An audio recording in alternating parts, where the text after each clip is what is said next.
Allô? Allô? Bonjour, Tu m'entends? tu me vois? Non, je ne te vois pas. Voilà, tu dois me voir. Salut, ça va? Ça va et toi?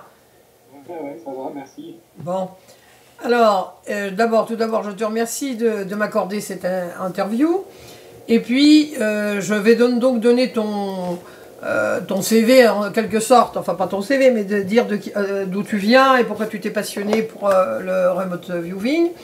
Je vais aussi parler dans mon article de l'expérience que j'ai faite avec toi dans le pas à pas, hein, le premier pas pour le remote, le CRV, enfin RV.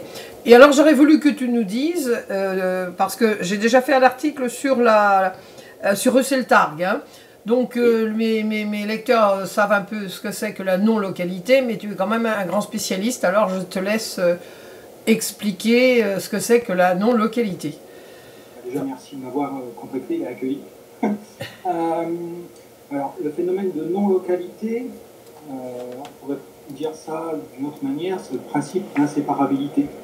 C'est-à-dire que tout est lié, intriqué, et rien, fondamentalement, en fait, n'est isolé de quoi que ce soit, peu importe la distance, qu'elle soit spatiale ou temporelle.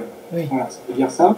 Et en physique quantique, on montre que ce principe de non-localité existe à l'échelle subatomique.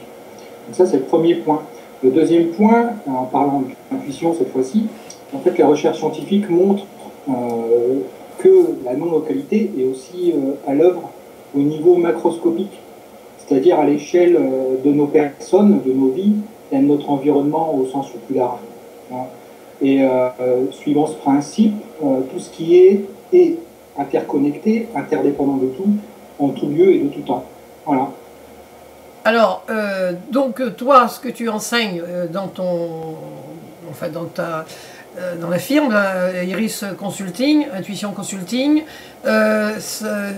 tu l'as fait pourquoi? Tu l'as fait, qu'est-ce qui t'a passionné au point de fonder cette société?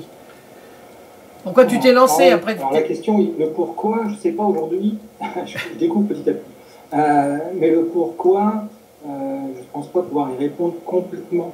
Mais disons que ma carrière de chercheur et de directeur de projet en informatique, qui démarra en fait avec des études sur l'intelligence artificielle, dans des laboratoires de réalité virtuelle, ça m'a mis face en fait à comment, en tant que conscience, nous percevons notre environnement et comment nous traitons des perceptions que nous avons.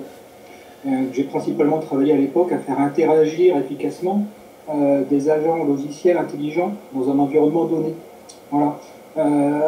Donc en fait ici, j'ai toujours été dans mon travail dans un contexte de perception, d'interprétation de l'information, d'interaction de diverses consciences, qu'elles soient réelles, je travaillais avec des psychologues, on va dire, à une époque, ou qu'elles soient simulées, comme c'est le cas en intelligence artificielle.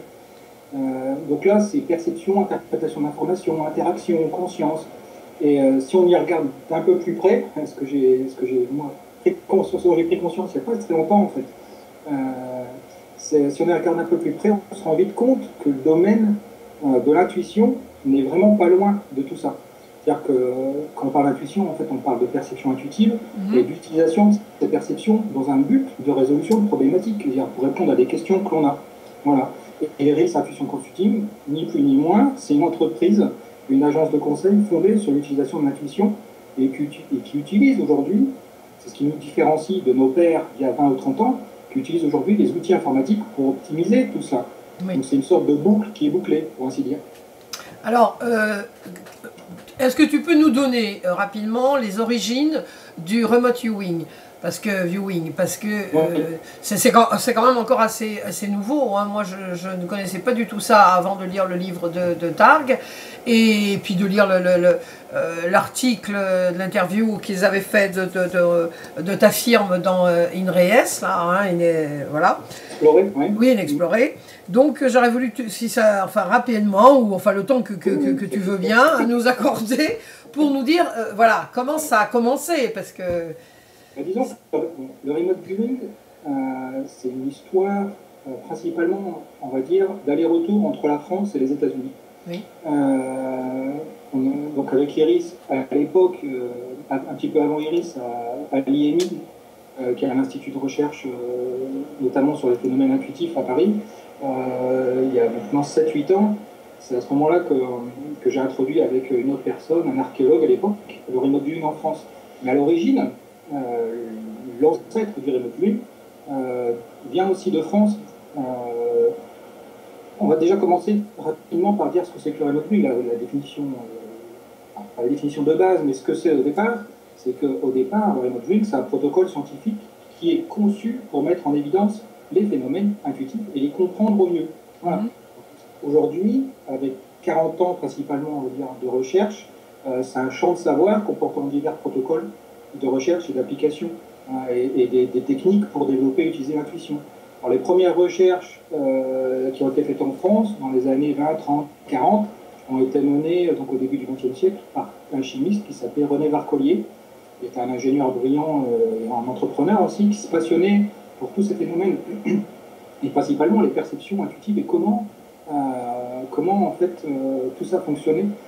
Et puis il y a eu un saut dans le temps et là on arrive aux États-Unis, principalement dans les années 70-80, où ont eu lieu cette période de plus grosses recherches dans le domaine, avec donc les plus grandes avancées, avec des personnes comme Al Puthoff, Steven Schwartz, Ingo Swann, Russell Targ, Ed May, Robert Jahn, Bob Dagon. Voilà, donc c'est globalement, principalement, soit des physiciens, soit des gens qui sont des chercheurs passionnés sur ce qu'est la conscience. Voilà.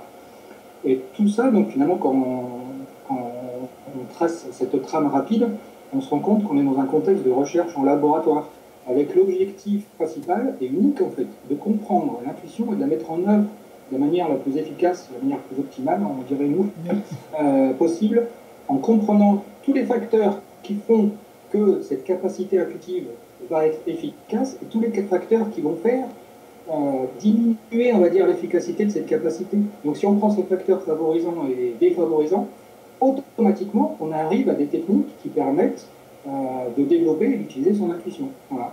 Donc on arrive aujourd'hui, depuis les années 70, 80, et ça avance. Là, on est sorti du contexte, on va dire, recherche de la mise en évidence, de la preuve, de certains facteurs, on a bien avancé, et on est dans un contexte d'application qui à l'époque a démarré aussi, par exemple avec Schwartz, avec la recherche archéologique, et beaucoup aussi dans les années 70, 80, début 90, avec des applications liées au renseignement militaire. Voilà.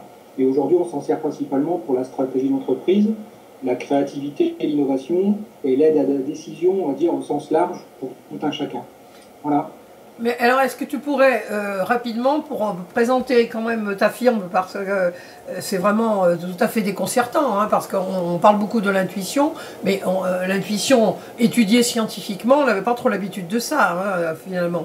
Alors, est-ce que tu pourrais nous dire, une fois qu'on a suivi ta formation, qu'on a tout fait, ça nous donne quoi concrètement? Qu'est-ce qu'on peut en faire, nous, dans la vie de tous les jours? Voilà. Il faut bien penser, se rapporter en fait à la définition d'intuition. Qu'est-ce que c'est l'intuition? C'est une information qui est non raisonnée. Donc par extension, c'est notre capacité à produire, à fournir ce type d'information non raisonnée. Donc c'est une connaissance qui est immédiate et indubitable. Par définition, c'est ça. Donc si on commence à travailler sur cette capacité. Quand je dis capacité, ça veut dire que la recherche a montré que tout le monde a cette possibilité d'utiliser et d'acquérir ce type d'information. Donc si on commence à travailler sur son intuition, à la développer, à en prendre de plus en plus conscience, parce que c'est ça, cette capacité, l'objectif, quand on commence à développer et à travailler ça, c'est d'en prendre de plus en plus conscience pour la mettre en œuvre. Quand on fait ça, en fait, on parle de quoi? On parle de perception intuitive, de capacité à percevoir notre environnement sans a priori, puisque l'intuition, elle est non raisonnée.